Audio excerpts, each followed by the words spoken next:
Becky Bliefnick. Mr. Bliefnick appears in person, and with counsel Casey Schnock. People appear by Assistant State's Attorney Josh Jones and Laura Keck. And I have just checked, and all the jurors are not back yet, so we are not ready to go. But as far as being ready to proceed with evidence, Mr. Jones, are the people ready? People are ready. And Ms. Schnock, is the defendant ready? Ready, Your Honor. Okay, then we will be ready to go as soon as all the jurors return from lunch, and we line them up and bring them back in. Judge, for the record, or so the court's aware, just for housekeeping purposes, we have 4 witnesses for this afternoon. I would anticipate them being a little longer than this morning, but that we just have those 4 witnesses for this afternoon. Once we're done with those 4 witnesses, we don't have any more people ready for today. Okay. Do you want me, I will explain to the jury the process of scheduling witnesses, that when you have a 2-week trial and you have numerous witnesses, you have to schedule them for certain days. Any objection to me explaining to the jury that process? So some days we may have to end a little earlier than other days, or a little bit later. I have no objection. It's like herding cats, Your Honor. Okay. Ms. Schnock, any objection? No, Your Honor. Okay. At the end of the day, then, if we get done, if we get finished early, then the court will kind of explain that to the jurors before the court excuses the jurors for the evening. And unless there's anything else, we will be in recess.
We are back on the record in open court. The jury is ready to come in. Mr. Jones, anything before the jury comes in? Witnesses back there. Yes. Yes, Your Honor. Nothing else, Your Honor. People are ready. All right. Ms. Schnock? Ready. All right. Let's bring in the jury.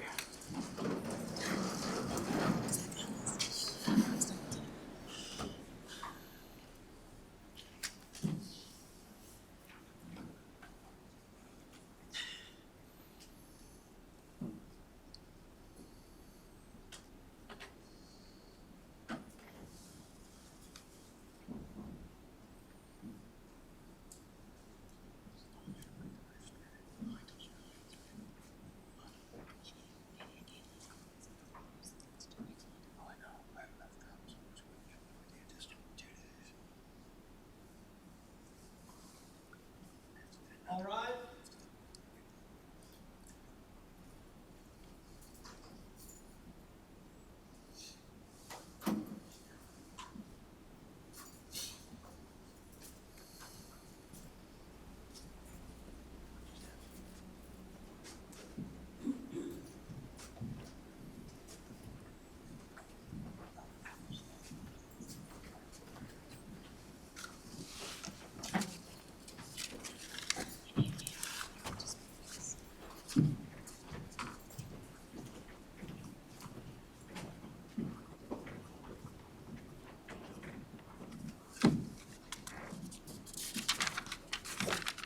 Listen, so court's not reconvened. You may be seated.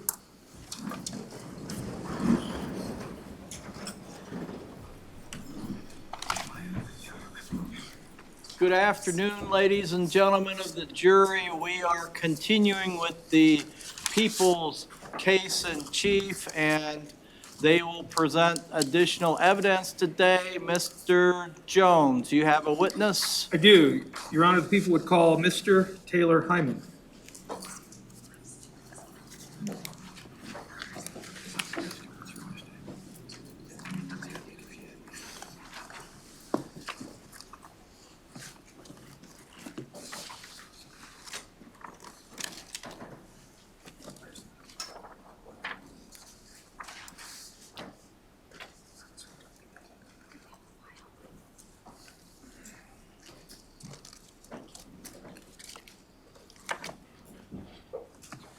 Sir, if you'll step up to the front of the courtroom.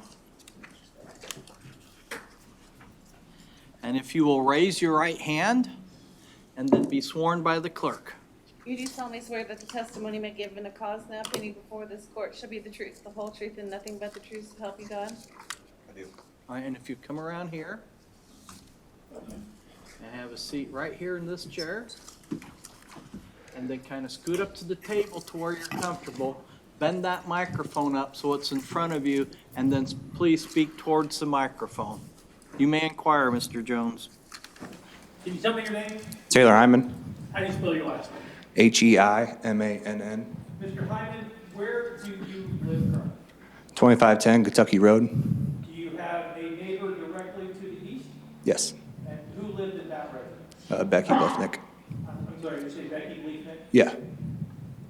How long have you lived at your current house? A little over 2 years now. Who do you live there with? My wife, who is also named Taylor Hyman. Your wife's name Taylor Hyman too? Yeah. That's kind of confusing. Very confusing.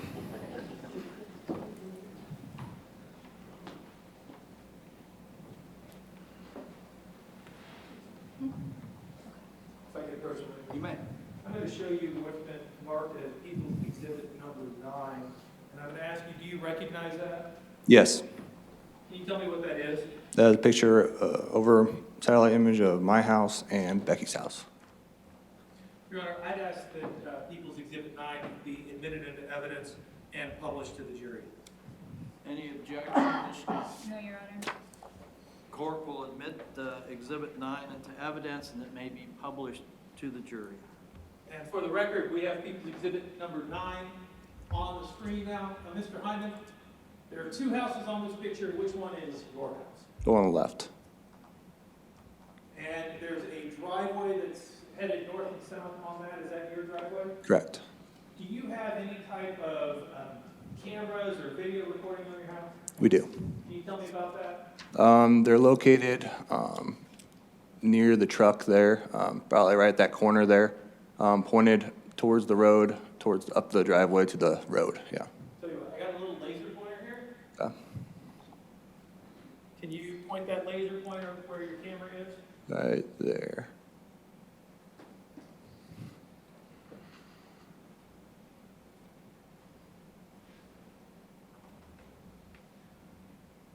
I want to talk to you now about February 14th, 2023.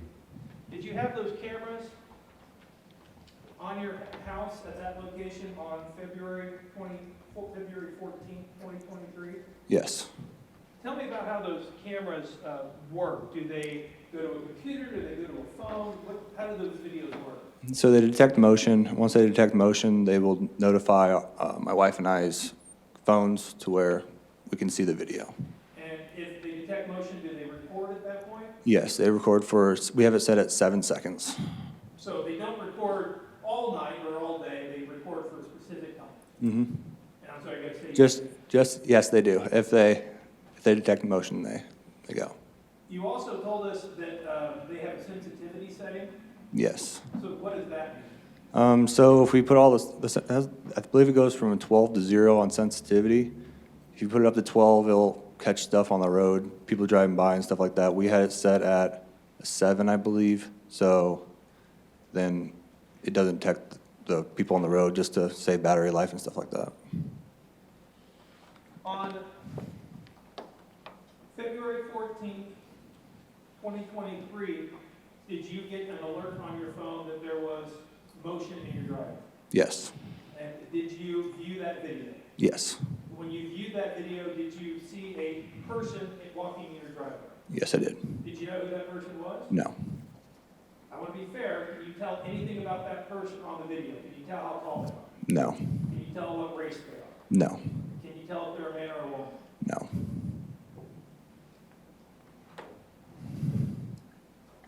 I'm going to hand you what's been marked as People Exhibit 10. Can you tell me what that is? That is a screenshot of my phone whenever the recording took place. Has a date and time on it. See that there's also my wife's car in the driveway there. Now, on that date and time, is that the date and time that the video is recorded? Yes, And there are actually multiple dates and times on there, is that right? correct. So you had to highlight one on your phone to play that particular video. Yes, And the video in People's Exhibit 11 that I'm showing you, that's from February 14th, 2023, at what time? 12:37.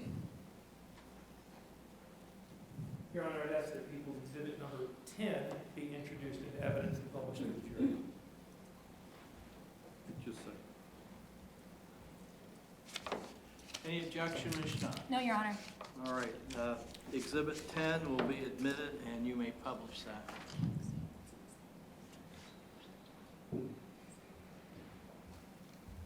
So the video we're talking about is this video here, 12/14/23 at 12:37 a.m.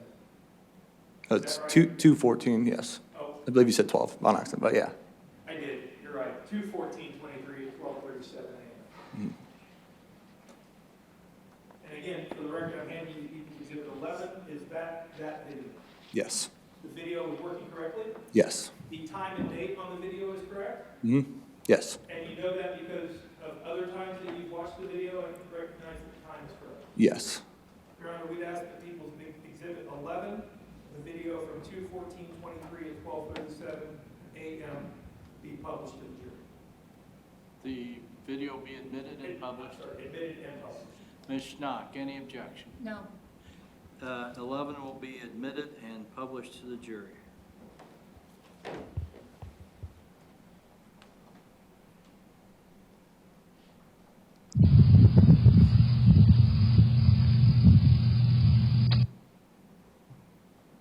Now, I want to move forward then to February 22nd, 2023.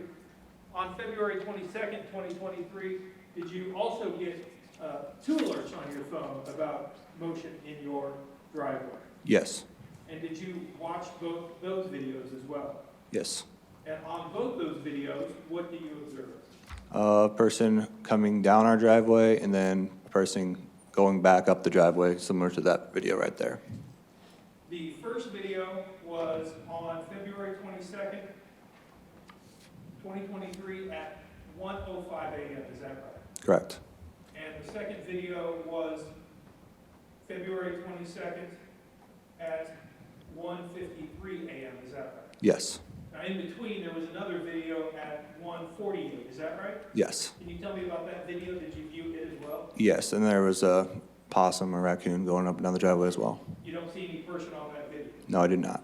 And that same day at 2:17 a.m., there was another video on your phone as well, is that right? Yes. Can you tell me about that video? Yes, my dog woke me up and had to go to the bathroom probably, so I took her out. And we saw the videos, so I went out there, checked the garage, assumed someone was checking the garage, looking for cars, like always happens in Quincy, but, so I checked, nothing seemed to be out of place, taken or out of place, so. Your Honor, if I could approach the witness. You may. I'm going to hand you what's been marked as People's Exhibit 12 and People's 14. Are those screenshots like what we just saw, People's 10, Yes, sir. and shows the dates and times of those particular videos? Yep. And I'm going to hand you People's 13 and 15. And are those the CDs of the videos that we just saw in these screenshots? Yep. Your Honor, I'd ask that People's Exhibits 12, 13, 14, and 15 be admitted into evidence and would ask leave of court to publish them to the jury. Any objection to People's Exhibit number 12? No. Any objection to People's Exhibit number 13? No. Any objection to People's Exhibit number 14? No. Objection to People's Exhibit number 15? No. They will all be admitted, and you may publish them to the jury.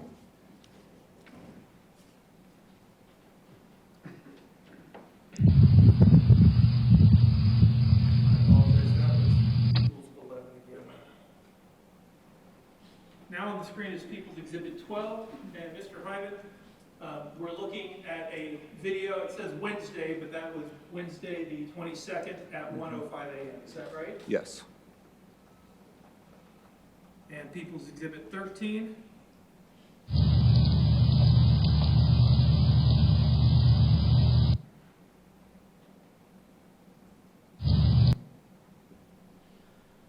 And the next video, this is People's Exhibit 14 on the screen right now. We're looking at a video from Wednesday at 1:53 a.m., is that right? Yes.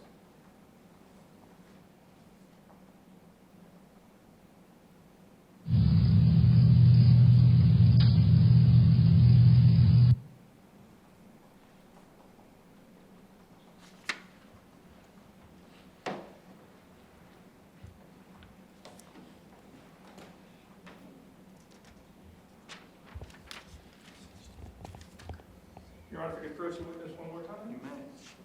I'm going to hand you what's been marked as People's Exhibit 16. Do you recognize that, sir? Yes. Can you tell me what that is? That is the camera angle during the daytime where it faces Becky's house. So it shows what the camera sees when it's not in the middle of the night. Correct. Your Honor, I'd ask that People's Exhibit 16 be admitted into evidence and published to the jury. Any objection, Mr. Schneider? This is not. No, Your Honor. People's Exhibit number 16 will be admitted. And again, as you've described for us, this is what that camera shows during the daytime. Correct. Can you tell me, when we talk about the sensitivity issue of the camera, the sensitivity of the camera is set, you said it's 7 out of 12? Yes. So does it record all the way to Becky's house if there's movement by her house? No, I believe it would reach out to that, around that rock area, that big rock, yeah. Right there? Mm-hmm. And anything beyond that, the camera's set up to ignore? Correct. If I could retrieve those exhibits. Here's this.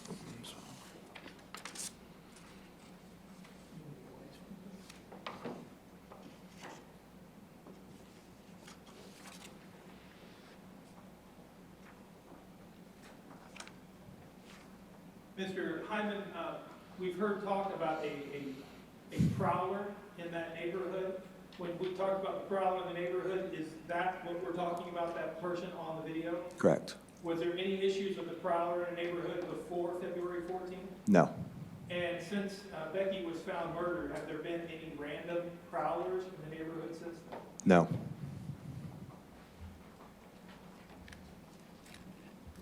February 22nd, the morning of the 23rd, early morning hours, did you hear anything?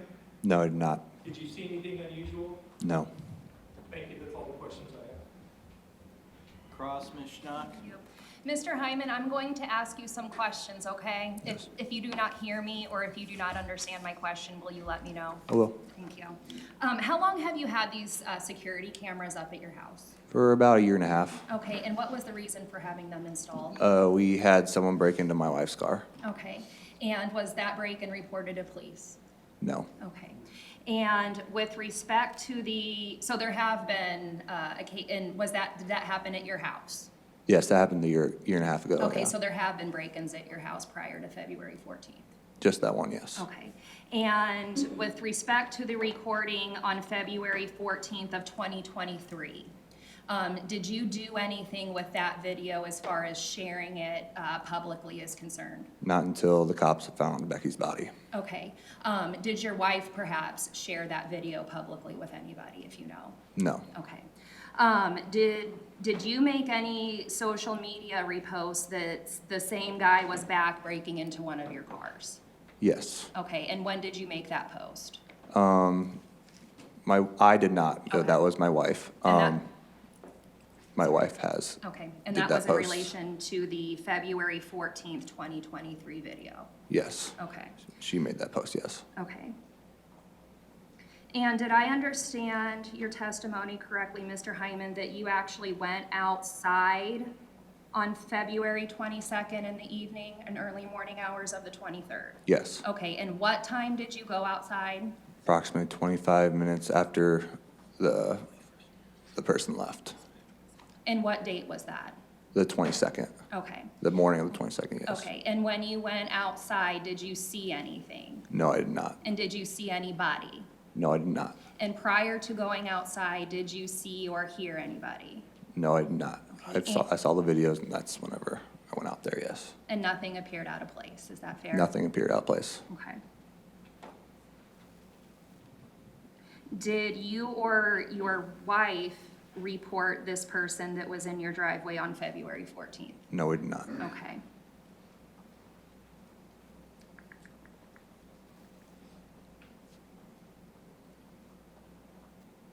Nothing else, Your Honor.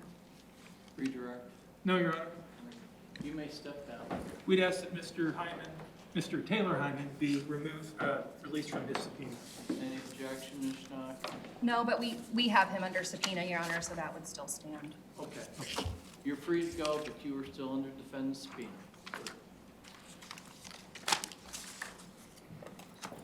Next witness, Mr. Jones or Ms. Keck? Your Honor, the people would call Ted Johnson.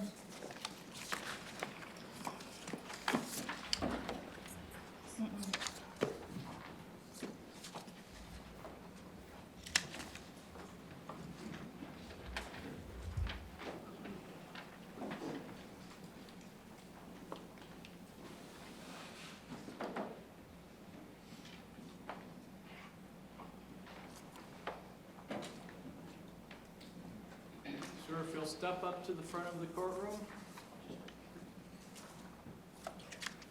And then raise your right hand and be sworn by the clerk.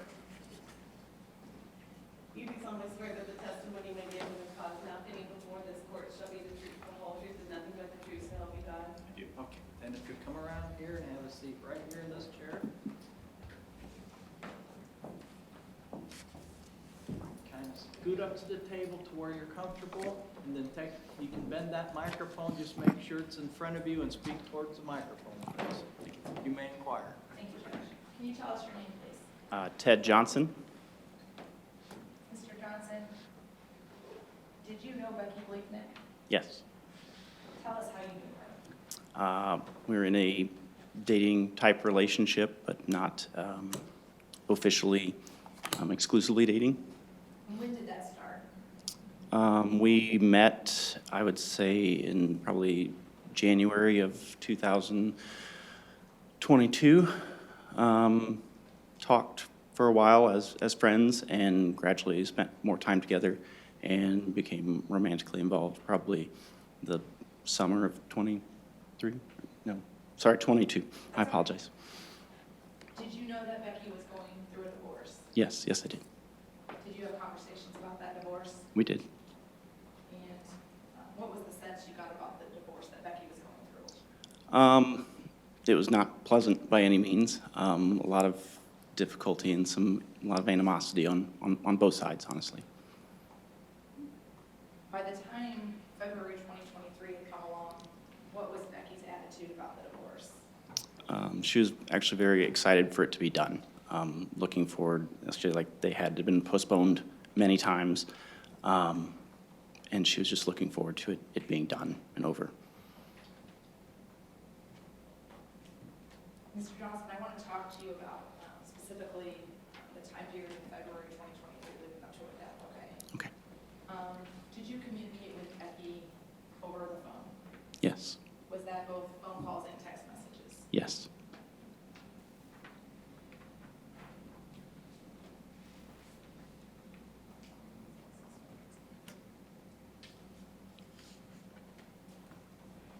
Mr. Johnson, I'm handing you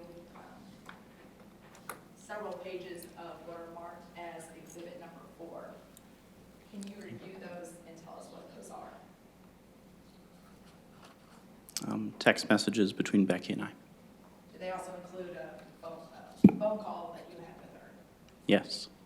Are those some text messages and a phone call that are from February 4th, 2023 to February 23rd, 2023? Yes. Your Honor, I'd ask that People's Exhibit 4 be admitted and published to the jury. Ms. Knock, any objection? No.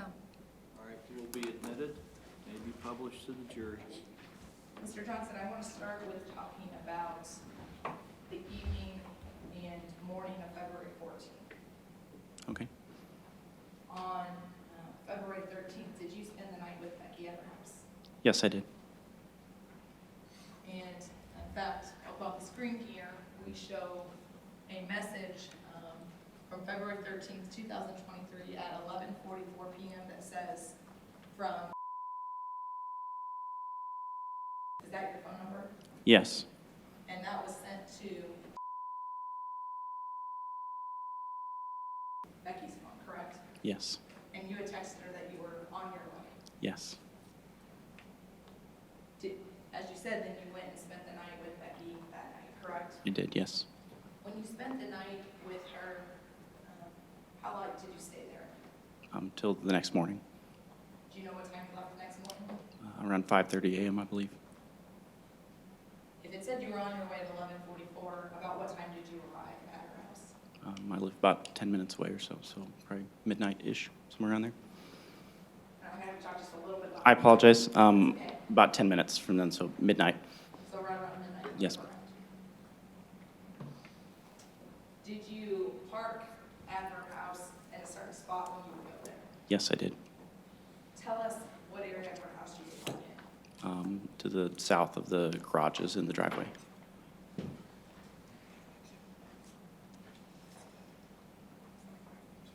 Mr. Johnson, we're going to put exhibit number 9 up on the screen. That's already been admitted.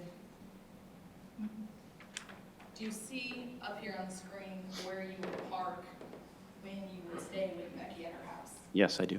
Can you describe where that's at? So do you have a pointer or something? Yeah, I'm going to give you this Thank you. fancy, Is it on? it should be. There you go. You can show us where that's at. I would park right here.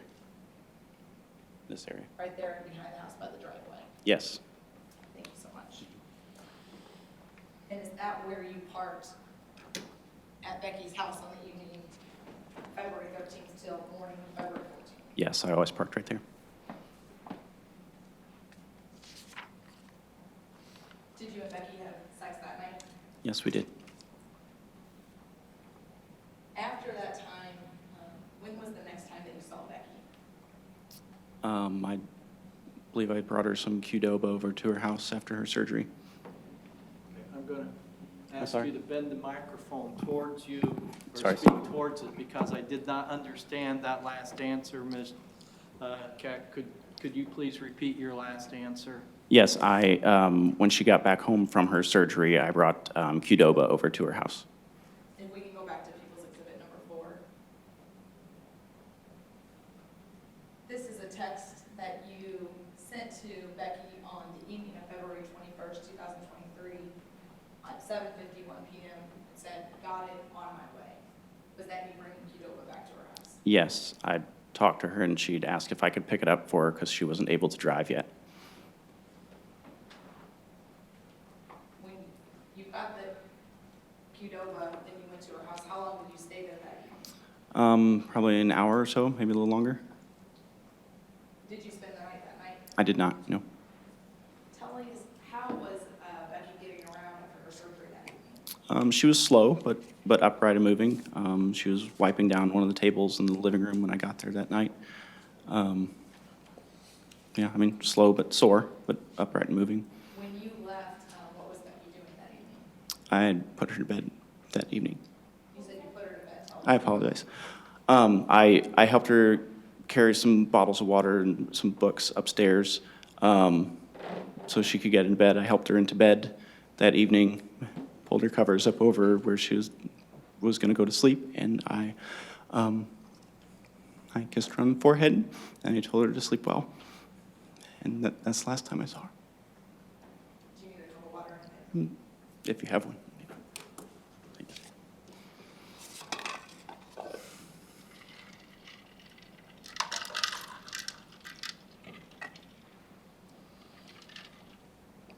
Thank you. Thanks.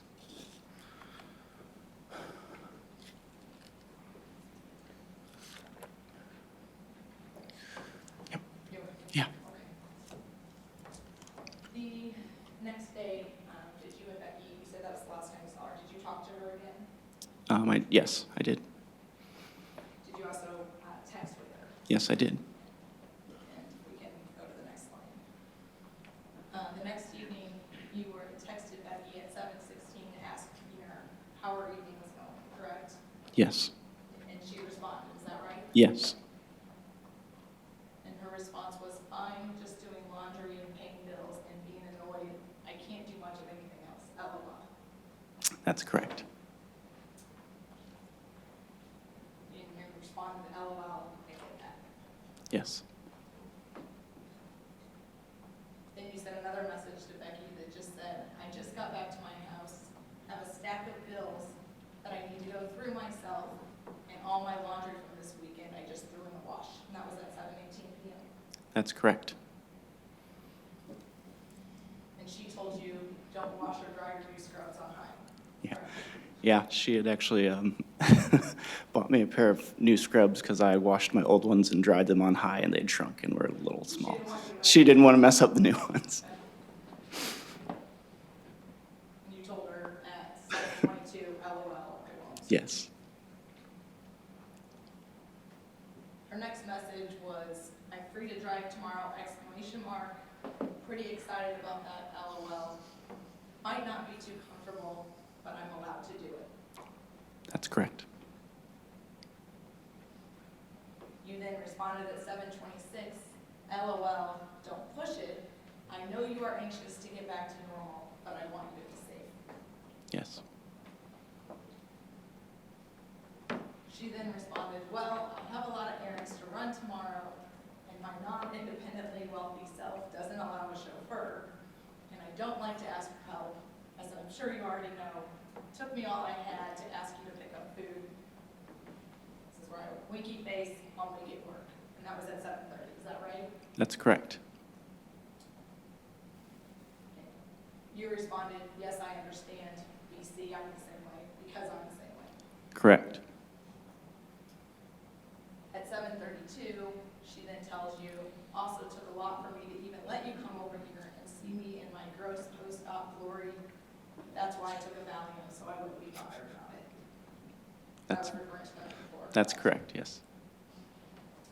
And you just told her, ha ha ha ha, at 7:37. That's correct. And also, you didn't look bad at all. Correct. I was expecting much worse. Correct.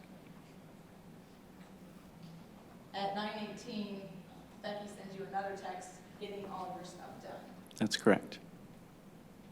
After that, then you called her at 9:47 and you guys talked for a little over 26 minutes, is that right? That's correct. Tell us what you talked about during that phone call.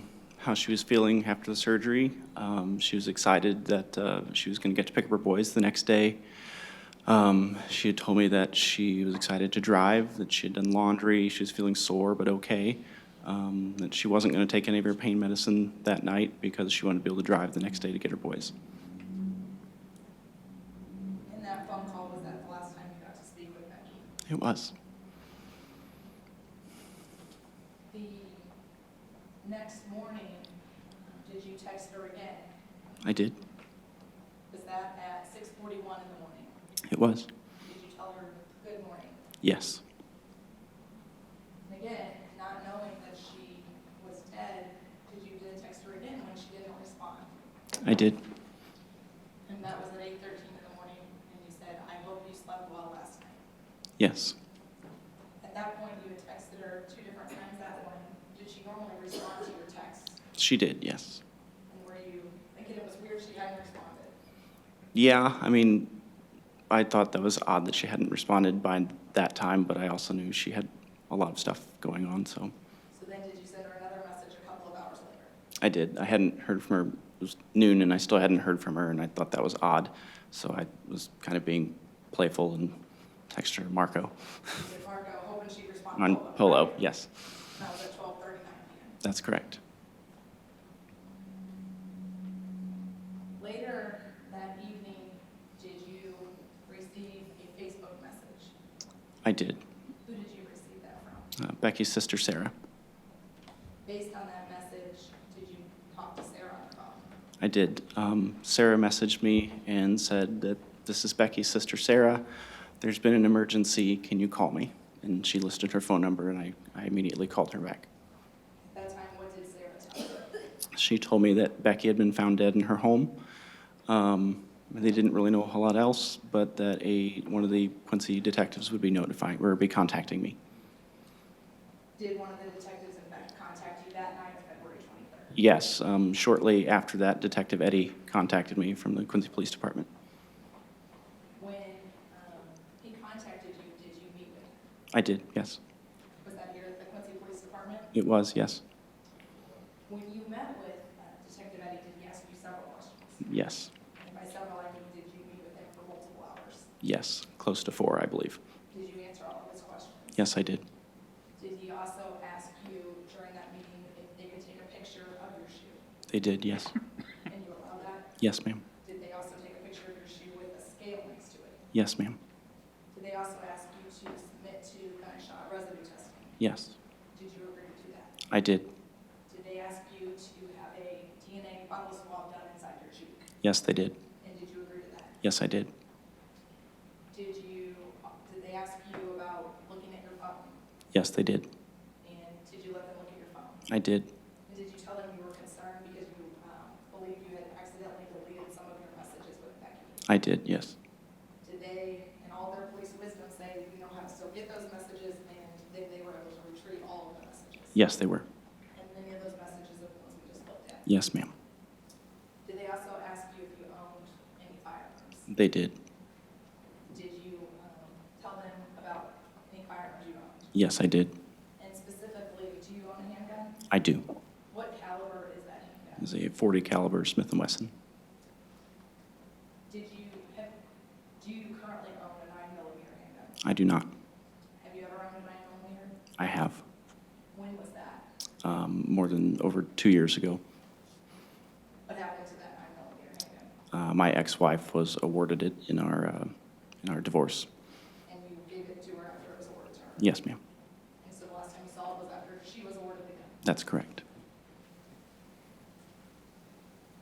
In your time that you saw Becky and went to her house, did you ever know Becky to own a firearm? No, ma'am. Did you ever see a firearm in her house? No, I did not. You Yes, I do. Did you ever see any type of firearm or gun safe in Becky's house? No, I did not.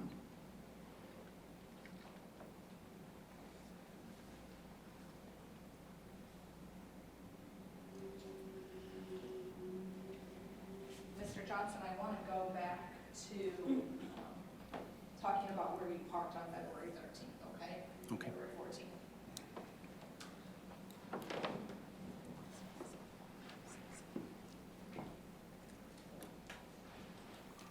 Mr. Johnson, I'm going to show you what we marked as exhibit number 5.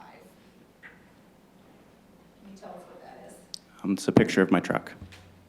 Is that the same truck that you were driving in February 2023? Yes, Is that the same truck that you parked at Becky's house the evening and morning of February 13th to February 14th? yes. Your Honor, I ask that People's Exhibit number 5 be admitted and published for the jury. Any objection, Ms. Schnott? No.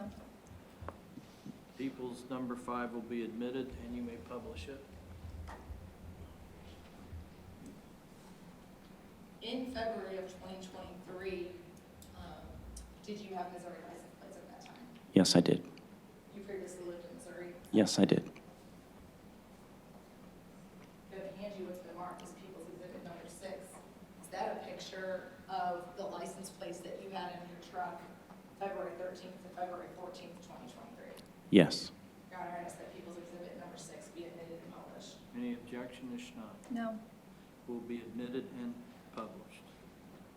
And the license plate number on that is Missouri license plate 8DCJ55, is that correct? That's correct. Mr. Johnson, I'm also going to hand you what's been marked People's Exhibit number 7. Can you tell us what that is, please? It's the VIN number on the dash of my truck. And that VIN number, that picture is actually taken from the outside of the truck looking in, correct? That's correct. Your Honor, I ask that People's Exhibit number 7 be admitted and published for the jury. Any objection, Ms. Schnott? No. Will be admitted and published. And there's a glare, obviously, from the picture, but you can see the VIN number right there through the window of your truck, looking into that dashboard, is that correct? That's correct. And that 16-digit VIN number is specifically assigned to that truck. That's correct. Finally, I'm going to hand you what's been marked as People's Exhibit number 8. Can you tell us what that is, please? It's the manufacturer information from the driver's side door of my truck. Your Honor, I ask that People's Exhibit number 8 be admitted and published for the jury. Any objection, Ms. Schnott? No. Will be admitted. And that information correlates with the VIN number that you can see from the outside of the truck looking in, is that right? That's correct. And for the record, the VIN number of your truck is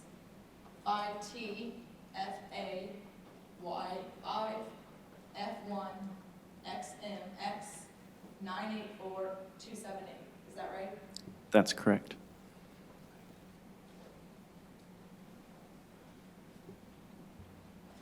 All right, I have no other questions for Mr. Johnson. Thank you. Cross, Ms. Schnott. Thank you. Mr. Johnson, if you can't hear me or if you don't otherwise understand my question, will you let me know? Yes. Yeah, thank you. Sometimes attorneys ask bad questions. So am I understanding the characterization of your relationship with Becky as a non-exclusive sexual relationship? We were not exclusively dating, no. Okay, so were Um, you seeing other people in February of 2023? Talking to. Okay. But, I mean, Sure, we're were not you- exclusively dating, but I Okay. wasn't exclusively seeing anyone else either, no. Okay, were you sexually active with anybody else in February of 2023? No, ma'am. Okay. As far as the week of February 23rd is concerned, you knew that Becky was having surgery earlier in that week, correct? I did, yes. And there weren't a lot of people that knew that she was having surgery that week, correct? Not that I know of. I don't know, ma'am. Okay. Did you know where she was having surgery? St. Louis. Okay. And did you know if she had arrangements for her kids that week? She had told me her kids were staying with Tim Wednesday night because she was not released yet. Okay, and normally the children would stay with Becky on Wednesdays, correct? That's correct. Okay, and she made this arrangement with Tim, and there was, as far as you know, there were no issues making that change to their parenting time schedule, is that fair? Not that I'm aware of, no. Okay, and so Tim didn't even know that she was having surgery that week, correct? That will be sustained. I don't know. And you knew that she didn't have her kids at home that week, correct? Wait. I just a minute. apologize. That's okay. The jury will, or the record will, I have that last answer stricken, and the jury should disregard that last answer. Now you may proceed, Ms. Schneider. Thank you, Judge. You knew that she didn't have the boys home that week, correct? At least Monday and Tuesday? And She was Wednesday. not home on Monday. Her surgery was Monday. Right, and so she didn't have her boys earlier that week, correct? Yes, she was in St. Louis, Okay, and then she didn't have the boys Wednesday, correct? to my knowledge. Okay. And you also knew that she had been taking Valium after her surgery, correct? I did not know if that was what was prescribed to her, no. Okay, even though she said it to you in one of the text messages that you just talked to us about? She did state she took one, yes. Okay, so you knew that she was taking controlled substances? At that time, yes. Okay, and also at this time, you were holding over $13,000 of her cash in your gun safe, were you not?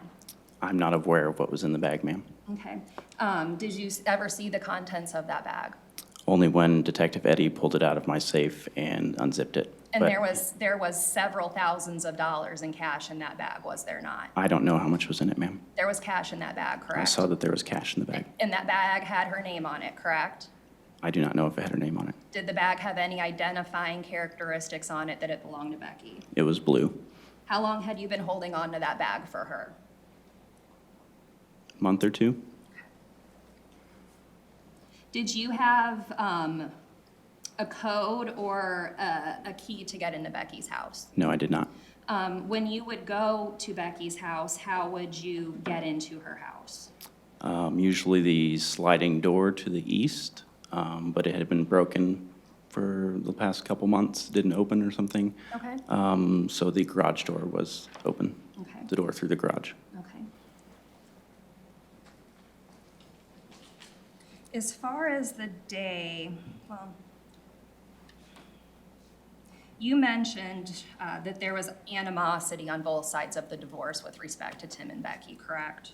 Yes, And other than the divorce, Becky didn't disclose any other problems or fears that she was dealing with recently, correct? no, As far as February 23rd is concerned, did you go to work that day? I did, yes. And what time did you go to work that day? 7 a.m., And what time did you leave work that day? after 4 sometime, Okay, and what probably did you between do? 4 and 5. What did you do after you left work? I went to my parents' house, I believe, and fed horses. We have livestock. Okay. Did you make any trips to Kirksville, Missouri that day? On the 23rd? I don't know. I mean, it's possible. I don't know off the top of my head, sorry. So you don't know? On the 23rd? I don't Yes. believe I went to Kirksville on the 23rd, no. Okay, did you go to Kirksville on the 22nd? Honestly, I don't remember. When did you I did go to- recently go to Kirksville to Okay. meet with the guardian ad litem for my children, yes. Okay, and that's what I was going to ask you. Okay, sorry. Sometime around the time Becky was murdered, you were traveling to Kirksville to meet with your divorce attorney, correct? I believe it was the guardian ad litem, Oh, but I apologize. And was that to deal with the issues that you and your ex-wife were dealing with? yes, we were in a change of custody. Okay, and had that been going on for some time? About a year, yes. Okay. Do you know, after you said that you went to your parents' house and you took care of some of their horses, correct? Theirs and mine, yes. Okay. And did you meet with anybody else or speak with anybody else that evening? I don't believe so. Okay. Well, I talked to my dad. He was at the house. Okay. The day before Becky passed, which would have been Wednesday, You did not go to Becky's house at all that Wednesday, correct? That would have been the 22nd? I don't believe so, no. Okay. Did you meet with any friends or family members that evening? On the 22nd? Yes, I did. Okay. Did you have a friend named Heather come over to your house? Coworker, yes. Okay. And was your friend Heather there from about 6 to 7:30? Approximately, yeah. Okay. And then later that night, would you have made a phone call to Becky? Yes, I did. Okay. And then, do you know the night that she would have been murdered, which would have been a Wednesday night going into Thursday, did you ever leave your home Wednesday evening going into Thursday morning? I don't recall. Okay, No. is there anybody that stayed at your house that night? No, ma'am. Okay.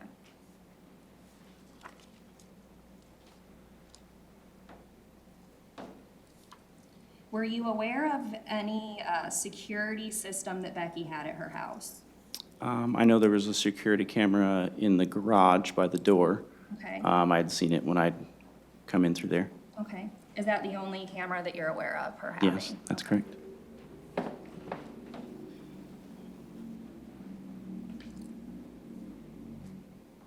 And you said that in one of the last conversations that you had with Becky, she was really excited to be able to pick up her kids from school the next day, which would have been Thursday, correct?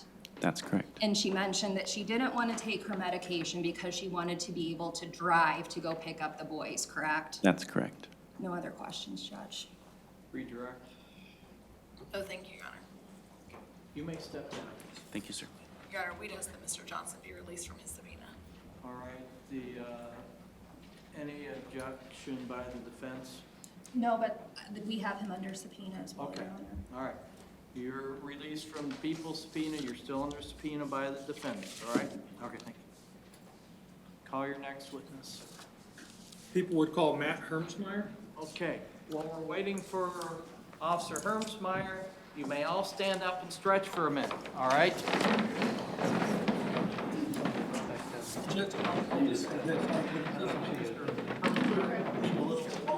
Wanted to take a 15-minute break?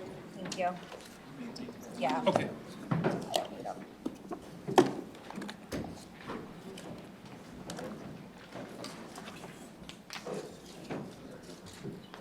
Wait right there, Mr. Officer Hermsmeyer. Ready? All right.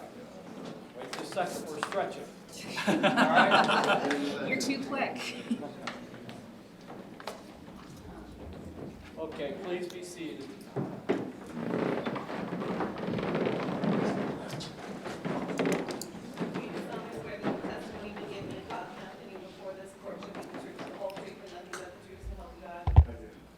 Come around here and have a seat in this chair.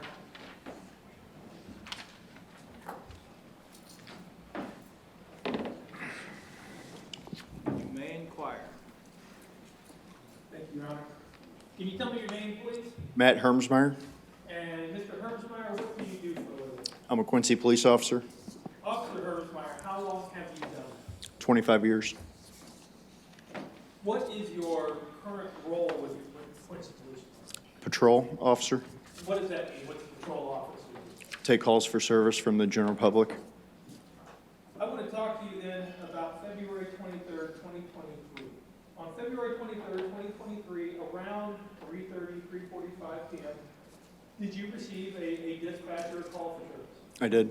And what was the nature of that dispatch? What was the call that you were going to? Assisting the ambulance with a death investigation. What was the location of that? 2528 Kentucky Road. According to the dispatch note that you had, what were you told about the nature of this death investigation? That a family member found another family member deceased, and our dispatch tickets are somewhat difficult to read sometimes, but I did see possible suicide. When did you arrive at 2528 Kentucky Road? Approximately 3:33 p.m. I'm going to hand you what's been marked as People's Exhibit 18. I'm going to ask you, do you recognize that officer? I do. Can you tell me what that is? This is the house located at 2528 Kentucky Road. Does it show the house as you observed it on February 23rd? Appears to be, yes. Your Honor, I'd ask that People's Exhibit, give me the exhibit. 18. 18? 18 be introduced into evidence and published to the jury. Any objection, Ms. Schneider? No. It will be admitted and may be published. Officer Herbsmeyer, is that a one-story house, two-story house when you walked in? What did you see? Two-story house. So there's a ground floor and an upstairs. Is there also a basement? I don't know. I was primarily on the second floor. Did you go, in fact, to the second floor? I did. I'm going to hand you what's been marked as People's Exhibit 17 and ask you to describe what we're looking at here. This is a diagram of the second floor to 2528 Kentucky Road. And I understand it's not to scale, but apart from not being to scale, does that appear to be an accurate diagram of at least the area of investigation? It does. Your Honor, we ask that People's Exhibit 17 be introduced into evidence. Any objection, Ms. Schneider? No. It'll be admitted, may be published. Now, Officer Herbsmeyer, when you went inside, you went up the stairs that are up the top of this diagram, is that right? Yes. And then where did you go?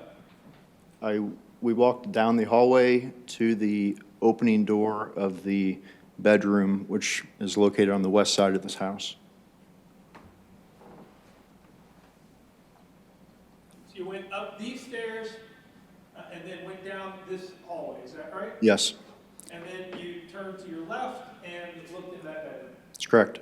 When you looked into that bedroom, at that point you had been told that it was a possible suicide. Yes. When you looked into that bedroom, did you notice anything that made you believe that this was not a possible suicide? Yeah, I did. Tell me what you noticed. There were several, approximately 6 to 7 spent shell casings on the ground, on the floor, in the bedroom. And why would that mean to you that that might not be a suicide, officer? Suicides are typically a one shot. When you walked a little bit closer to that door, to that bedroom, did you notice anything about the door that concerned you or troubled you? There's damage to the door and pieces of the wooden frame on the ground. Did it appear the door had been broken into, kicked in, pushed in? Yes.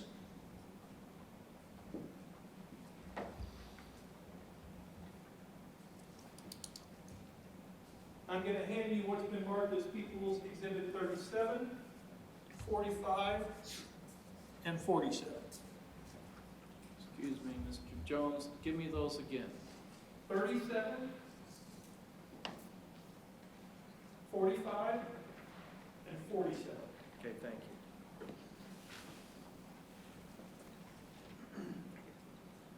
Do you recognize those photos?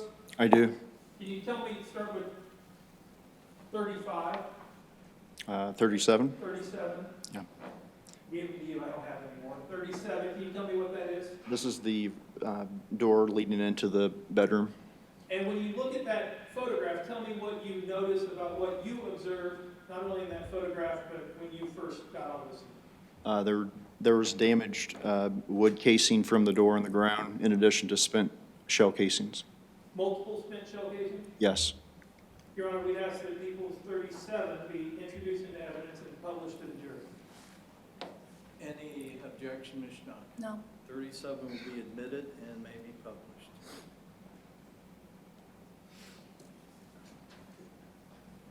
When you talk about the damage to the door, are you talking about the wood pieces that are seen where the laser pointer's pointed? Yes. And you also talk about spent shell casings.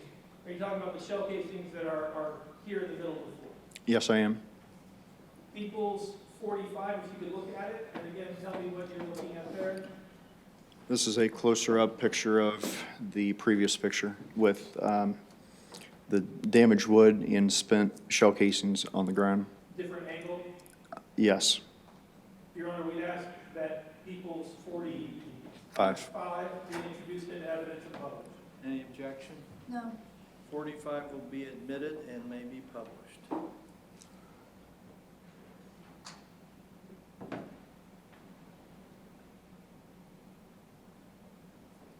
This view is basically head on to that door frame, is that right? That's correct. And you see the door frame basically shattered, is that fair to say? Yes, it is. And the pieces of the door frame here on the ground? Yes. And 1, 2, 3, 4, 5 shell casings in that general area. Yes. When you look at People's 47, tell me what you're looking at there. This is if you were standing inside the bedroom, taking a picture of the door with the damage on the ground, and then there's a door to the right side of this picture that's the opening to the bathroom. And when you looked into that bathroom door, did you notice anything? I did. What did you notice? A white female laying on her back on the floor. Your Honor, we'd ask that People's 47 be introduced in that. Any objection? No. It will be admitted and may be published.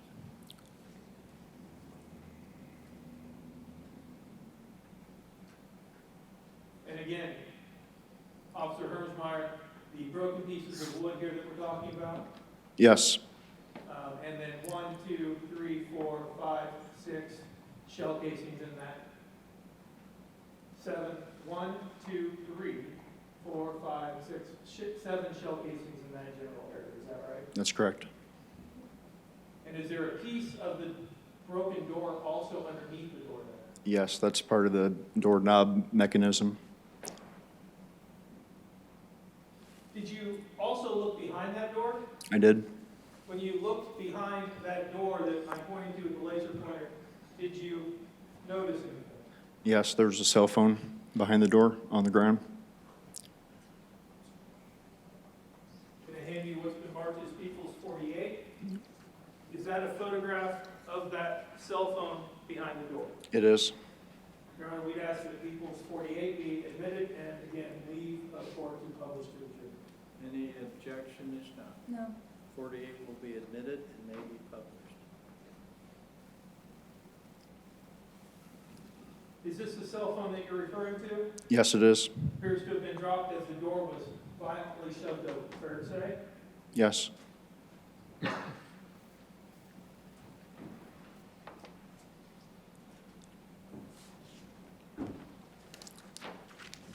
I want to talk to you about a different area of the house. Could you go back to People 17, please, Ms. Brown? Were you also in this east bedroom area where the camera is pointed? I was. When you were in that area, did you notice a bedroom window? I did. And did you notice anything about that particular bedroom window? It was cranked open and the glass was broken.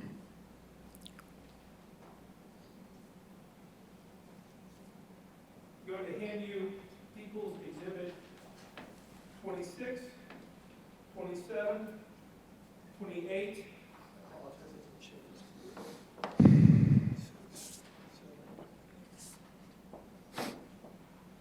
People's 26, People's 27, and People's 28. I'm going to ask you if you recognize that. I do. What is that? This is the east bedroom on the diagram. And when you looked at that window, you told us that the window appeared to be broken, the glass was broken in it. Yes. And did those photographs accurately show what you observed in that east bedroom? They do.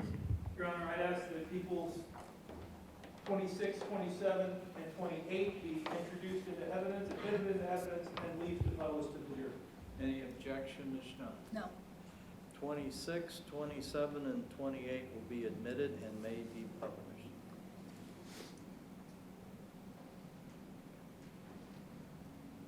For the record, we're now looking at People's Exhibit 26. Is this the window that we're referring to? It is. Did you also notice something on the ground where the laser pointer is now pointed? There appeared to be a partial foot impression made by either a shoe or a boot. Moving on then to People's 27. People's 27. Is this a close-up of that broken window? It is. And do we see some damage in this bottom area? Yes, And also you told us the glass was broken. it was. And People's 28. Is this the view of the upper portion of the window? Yes, And again, we see some damage in this upper right-hand corner of the window. yes, and the glass was broken. That's correct.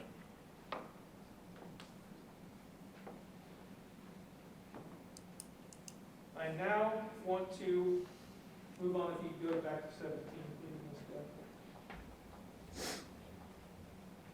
Beck. Did you also go into that bathroom in this general area? I did. When you went into that bathroom, tell me in a general sense what you saw. A deceased white female laying on her back. I'm going to hand you what has been marked as People's Exhibits 51, 52, and 53. I'm going to ask you to look at those, and then I'll ask you some questions about those. Okay.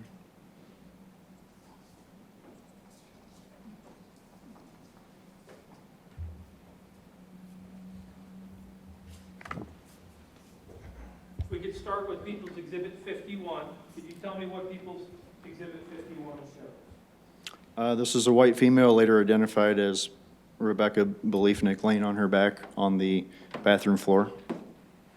Does it accurately show what you observed when you were the first officer on scene? It does. Your Honor, we'd ask that People's Exhibit 51 be introduced into evidence and published to the jury. Any objection, Ms. Schneider? No. 51 may be admitted and can be published.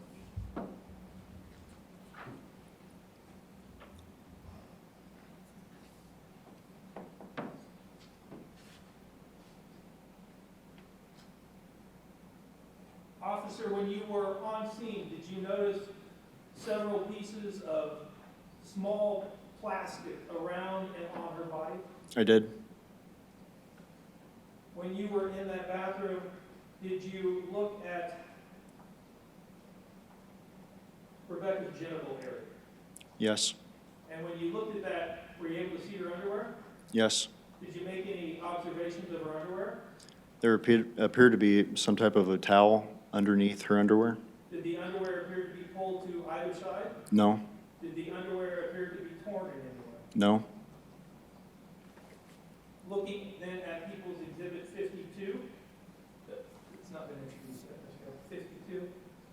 Is that a close-up of the genital area? Yes. Does it show the underwear that you observed Yes.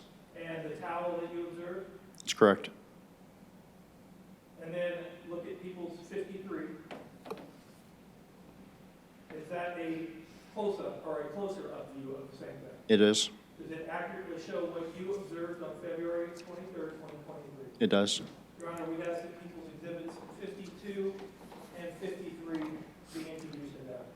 Any objection, Ms. Schneider? No. We'd ask leave to publish People's Exhibit 52 and then People's Exhibit 53. People's Exhibits number 52 and 53 will be admitted, and then they may be published. Now on the screen, we're looking at People's Exhibit 52. And officer, in this, where the laser pointer is pointed, is this what you're referring to as the Becky's underwear?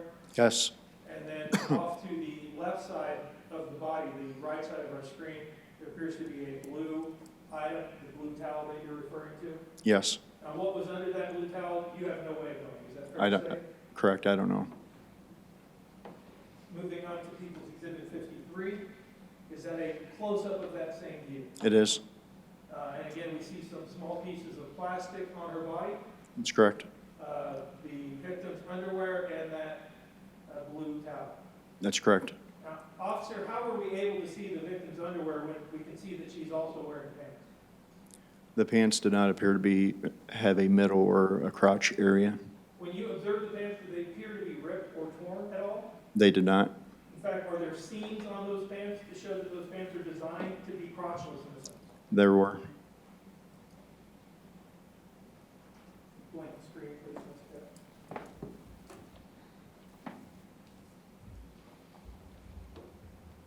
I could have just one moment. You may.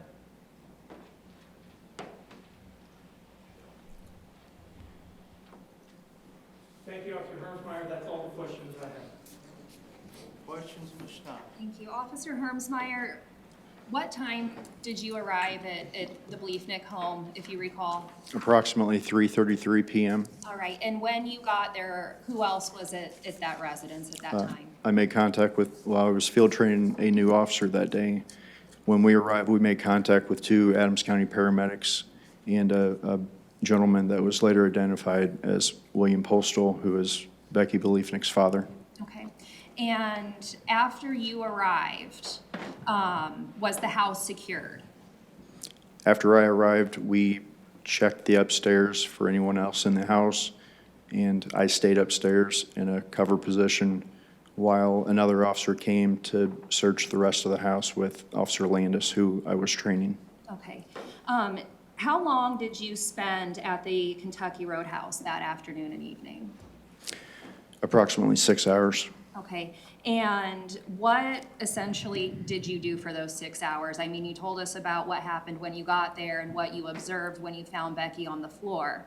I'm guessing that didn't take 6 hours, correct? That's correct. All right, so what did you do, or what was your involvement in the investigation after you found Becky? I contacted Sergeant Elvis by phone and asked him to notify our investigations unit and to send additional officers to search the house so no one else was in there. Okay. Did you go door to door and speak with any neighbors in the Kentucky Road area on that afternoon? I did not. Okay. And you did not have any conversations with Tim that afternoon, correct? I did not. That's correct. All right. And as far as the footprint or the foot impression is concerned, do you know if you were the first person to come across that footprint? I was. Okay. And what was done with that footprint or foot impression, if you know? I don't know. Okay. Is it fair to say whoever came through that window made that impression? Objection, Your Honor, calls for speculation. That will be sustained. Did the window still have lattice in it? Did it have any lattice work or anything like that, if you recall? I don't remember. Okay. And do you know, was the window completely broken out, or was there still glass in the window frame? There was still glass in there. Okay, and was that on the inside of the window or on the outside of the window? I don't remember. Okay. Do you know how many officers were at the Kentucky Roadhouse that evening? If I had, guessing a dozen.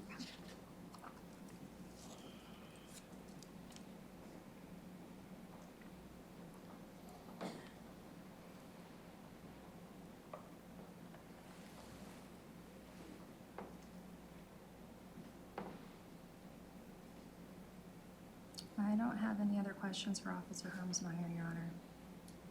Redirect? No, Your Honor. All right, you may step down. You want these left here? I'll- Mr. Jones. Your Honor, we would release Officer Hermsmeyer from his subpoena. All right. Ms. Schnock, any objection? No. All right. You're free to go. Counsel, step up here just for a second.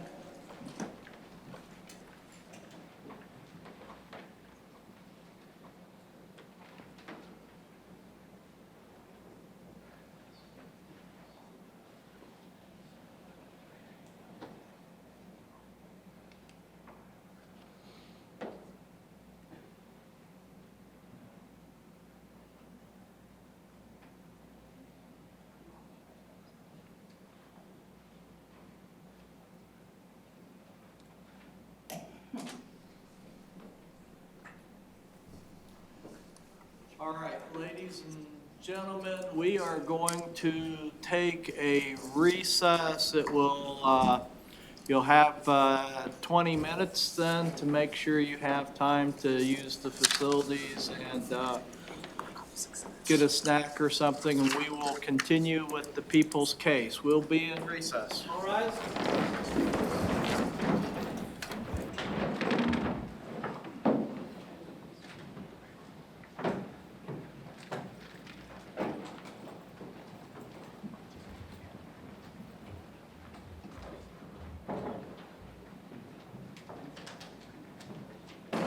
All right.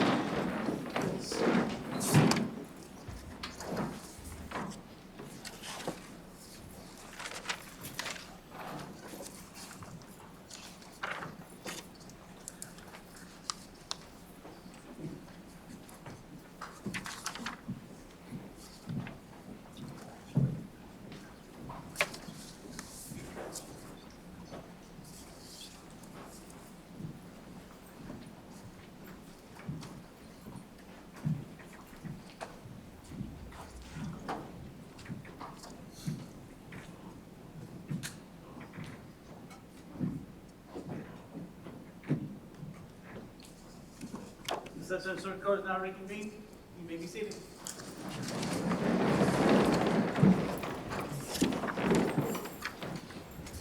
Right, we are continuing with the evidence on the people's case in chief. And Mr. Jones, you have another witness today, or Ms. Keck? Your Honor, the people would call Sarah Riley.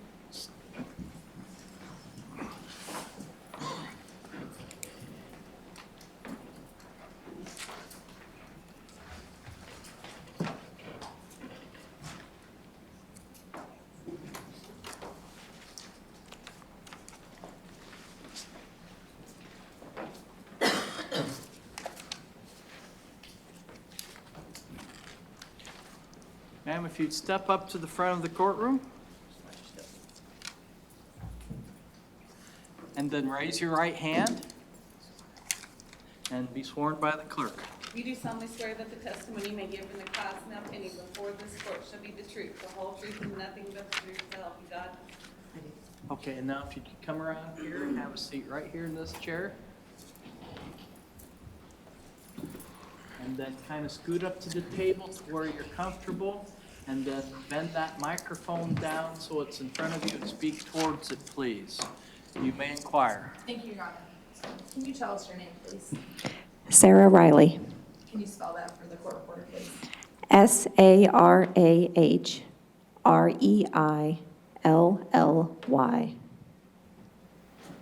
Ms. Riley, where do you live at? The address, You know, the city or the state.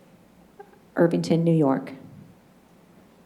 Ms. Riley, can you tell us, did you grow up here in Quincy? Yes. Do you have any siblings? Rebecca Postal Bliefnick. And call her Becky, is that right? Yes.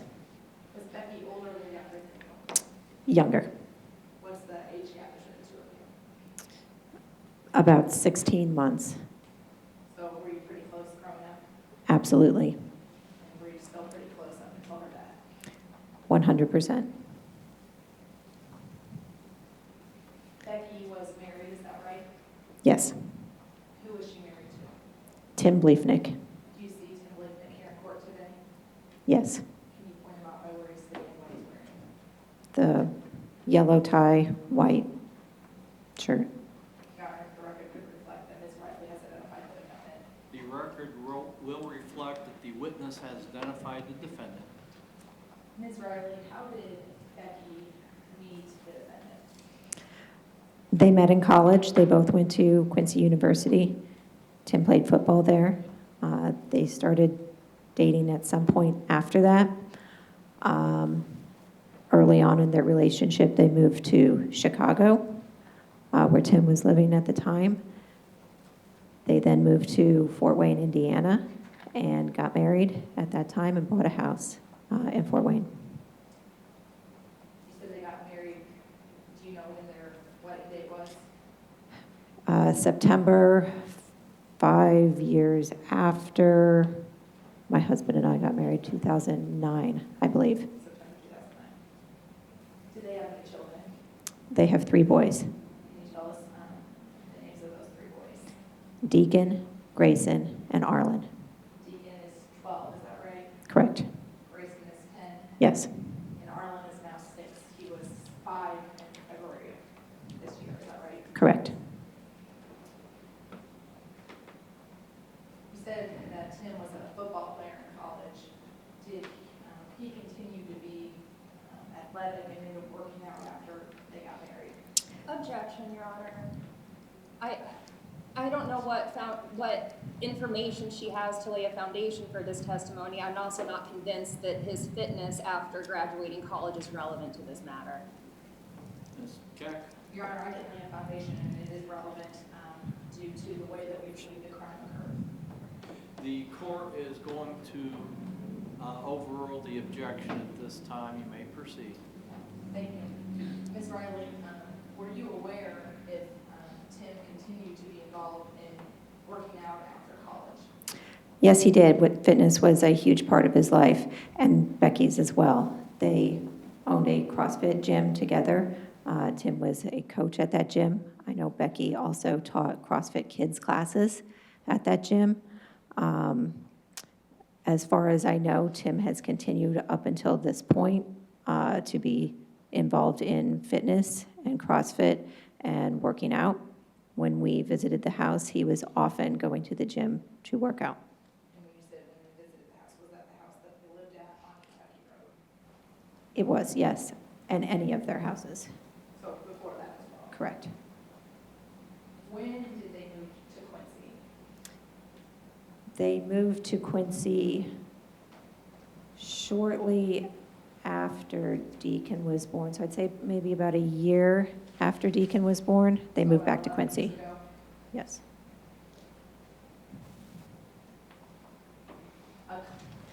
Did your sister inform you that she believed that the defendant was going to be divorcing her at some point in 2020? About 7 or 8 months prior to when when Tim filed, she had spoken with me on many occasions about the impending divorce.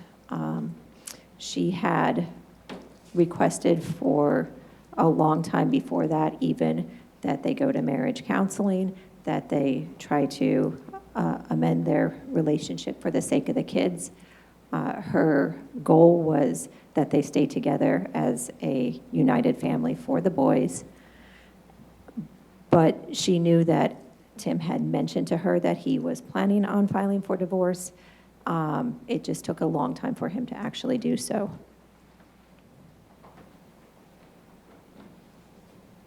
I'm going to switch gears briefly, Ms. Riley. I'm going to hand you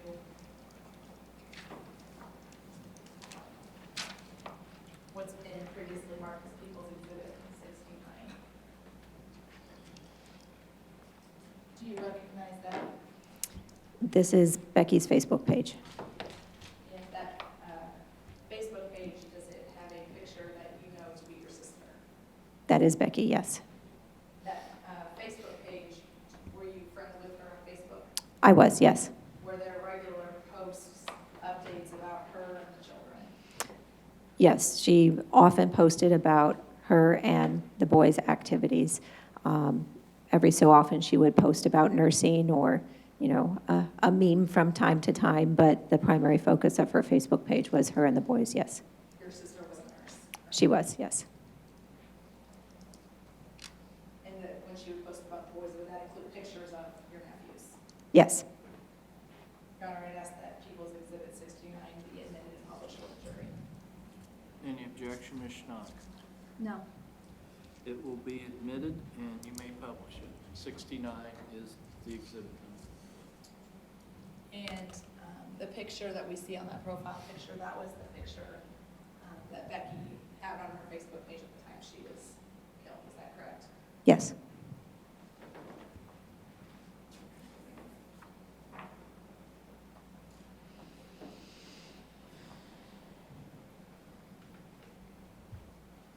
Ms. Riley, did your sister also have a phone number at the time that she was killed? Yes. And has she had that phone number since at least they moved back to Quincy in 11 years ago? For as long as I can remember, yes. Was that number 217-316-4616? Yes. Did you communicate with her with that phone number? On a regular basis. When you communicated with her, what type of communications did you have? Many texts and frequent phone calls. Was there communications that you had with her via text message in September of 2021? Yes. That specifically, was there messages that were sent between you on September 4th, 2021? Yes. And handing you what's been marked as People's Exhibit 71, can you tell us what that is? This is a text that Becky sent to myself and my husband Brett regarding fear for her life. And does that message talk about her mom and dad and your mom and dad? She said that she would No, I not, don't want you to read the message, does it refer to Yes. mom and dad? yes. Your Honor, I'd ask that People's Exhibit 71 be admitted and published for the jury. Any objection? Yes. Okay. The objection that was made pre-trial, the court has ruled on that. The court recognizes the objection but overrules the objection, and that may be admitted. Number 71 may be admitted over objection and published to the jury. Ms. Riley, I want to read that message to you. I want to make sure I get it right, okay? Becky says, if something ever happens to me, please make sure the number one person of interest is Tim, as that is who would do something to me. I'm putting this in writing that I'm fearful he will somehow harm me, come after me, or will try to something to me that takes away from the kids or the kids away from me. He already has lied multiple times to paint himself as a victim and me as the perpetrator when it is absolutely the other way around. No, I have not said this to Mom and Dad, as I don't want them to be out of their mind with worry. Is that the message your sister sent to you? Yes.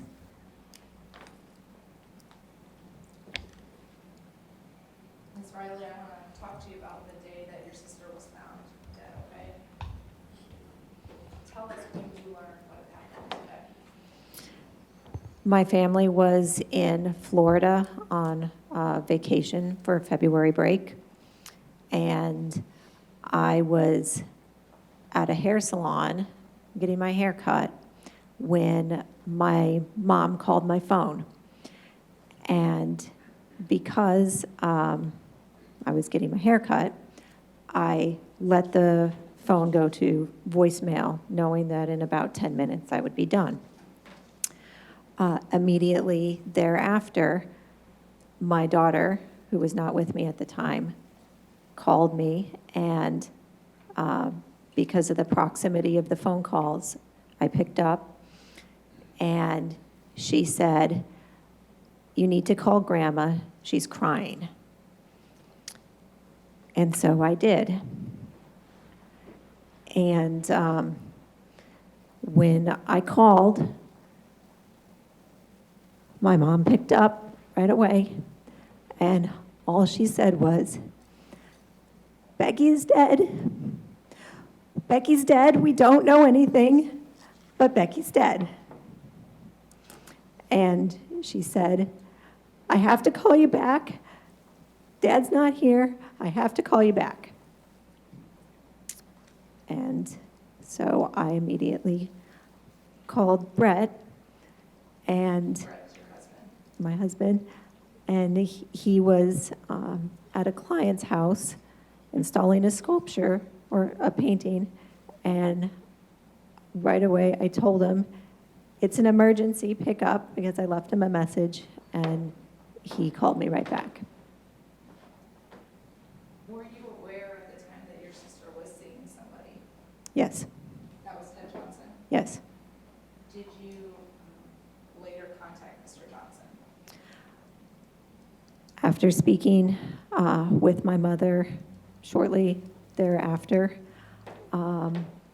she said, "We don't know anything." And even after she got to the house, I was reunited with my father. He did not tell her what he saw. And so in all of our conversations on the day that Becky was found, she and I were in the dark. We did not know what happened. And in the process of trying to figure out what happened to my sister, I said, "I will call Ted," because they talked every day, multiple times a day, and he may know what happened to her.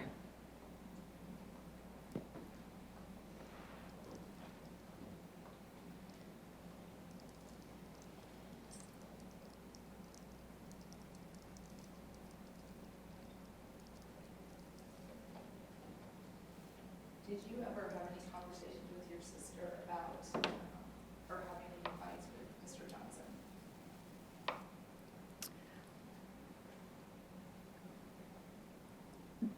The only thing remotely relevant would have been a conversation that I had with her. I don't remember the time frame, but she was upset because she didn't know if he valued their relationship as much as she did at that moment in time. And neither of them had wanted to put any sort of... Objection, Your Honor, as to what either party wanted out of this. That calls for That speculation. will be sustained. You might rephrase the question and ask again, Ms. Beck. Fair to say, Ms. Riley, the only time we ever met was that she thought that they thought different things about their relationship. That was their only disagreement. Correct. And she had told me that she did not want to go public with the relationship until the divorce was finalized. Did she ever express any fear about Mr. Johnson? No, She never sent you a message like what she sent on September 4th, 2021 about the defendant? no. She told me that she loved him. No other questions, Your Honor. Cross, Ms. Schnock. Thank you. Ms. Riley, am I correct in that it has been several years since the last time you saw Tim? The last time I was in the same room as Tim was during our Christmas vacation of 2019. And so at the time this message was sent to you, September 4th of 2021, it had been nearly 2 years since you had seen Tim in person, correct? Yes, And today, I can assume is the first time that you've seen him as well? correct. And so you have not seen him or spoken to him since 2019, fair? Correct. Okay. And after Becky's passing, you had an interview with, I think, Detective Cowick, correct? Yes, And during your interview with Detective Cowick, he asked you, or I don't know if he asked you, but you described what type of person Becky was, correct? I'm sure I did. You described her as an alpha female. Does that sound correct? Becky was strong-willed. She was not the type of person that would be pushed around or controlled. Is that fair?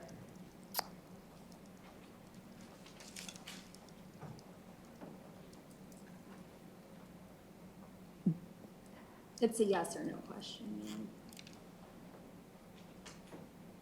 Like I said, Becky was strong-willed. I don't know what she would be willing to put up with in any given situation. So she was a strong-willed alpha female. Is that how you described, that's how you described her to Detective Cowick, correct?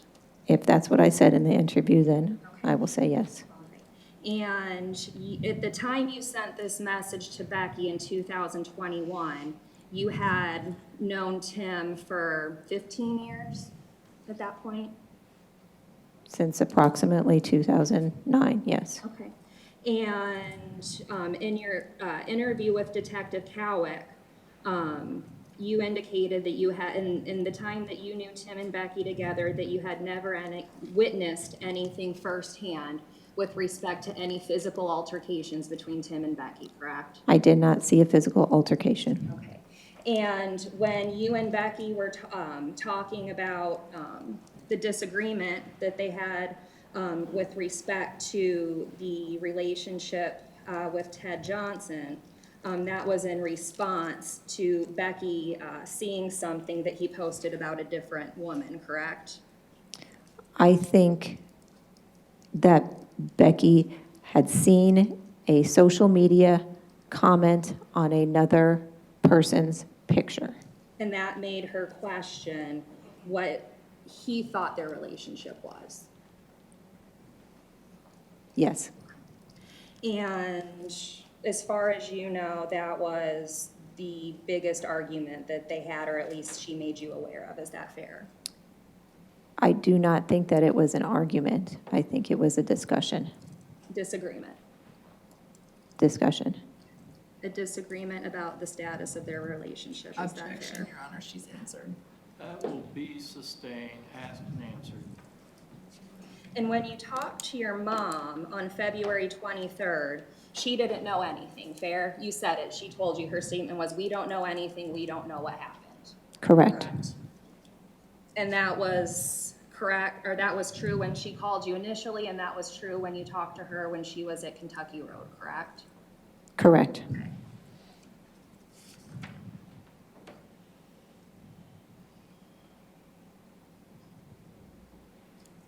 And you never sent this message to either your mom or your dad, correct?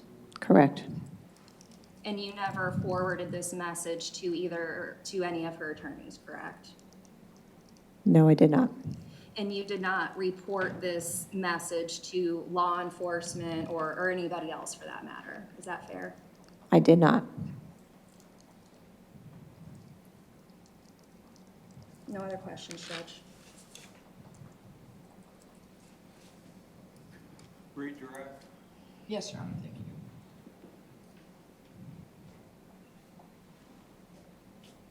Ms. Riley, you did provide the text message to law enforcement after Becky was found dead and killed, is that right? Between my husband and I's phone, that message was provided to police. Other questions, Your Honor? You may step down. And then, Your Honor, we would release Ms. Riley from her subpoena. all right, and any objection, Ms. Schnock? No, Your Honor. All right. You're released from your subpoena. You may stay or go as you please, and then, Your Honor, I apologize. I did not anticipate things getting done so quickly. We are out of witnesses for today. ladies and gentlemen of the jury, when you have a trial that lasts several days, and you saw the list of potential witnesses, and you know you have a lot of witnesses, the way it works is that we schedule witnesses, guess how long they're going to take, and schedule those witnesses so we don't have 50 people waiting to testify. And so today, things went quicker than we expected. However, we always try to make sure that we get done by 4:30 every day, so they did go quicker than expected. But as I told you at the start, we always try and get done by 4:30, and it's more likely we would end sooner in a day than we would go past 4:30. Today, we have ran out of witnesses, so we are going to recess for the rest of the day. I have an admonishment that I'm going to read to you. You'll be able to go home and go about your normal life, and I'll ask you again to be back in the jury room at 8:45 tomorrow. We'll try and start at 9 o'clock every morning. And this admonishment goes, we will now recess for the evening. You may go about your normal affairs, but you must not discuss this case with anyone, including family members, friends, or your fellow jurors. As I told you at the beginning of the case, your job as jurors is extremely important. Your decision on your verdict is to be based only upon the evidence that you see and hear in the courtroom and the instructions of law that I will give you. Therefore, to remain fair and impartial, you must refrain from doing the following things until you are discharged from service on this case. You must not converse with any person on any subject connected with this case. You must not read or listen to any outside comments or news accounts of this case. You must not discuss among yourselves any subject connected with the trial or form any opinion on this cause until you start your deliberation on the verdict. You must not view or go to the place where the offense was allegedly committed. If you hear or observe anything about this case outside this courtroom, whether inadvertently or otherwise, you must immediately inform me at the beginning of our next session. Do not discuss any of these things with your fellow jurors at any time. All right, and that includes internet and social media too. This admonishment was written well before the onset of all the social media, so it applies to social media too. And so we will adjourn for today, and we will see you tomorrow morning. All right?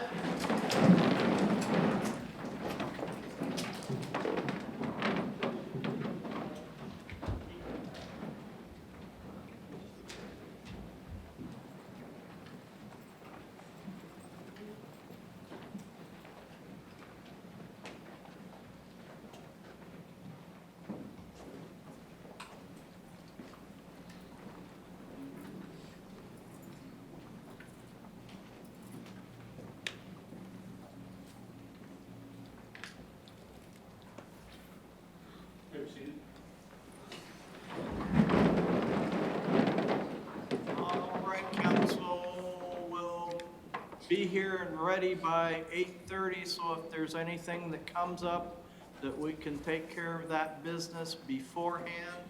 And is there anything we need to discuss or take care of as far as you're aware, Mr. Jones? I don't think so, Your Honor. I think we're okay. Ms. Schnock? I'm not aware of anything at the time. Okay, we will be adjourned. Thank you, Your Honor. All right.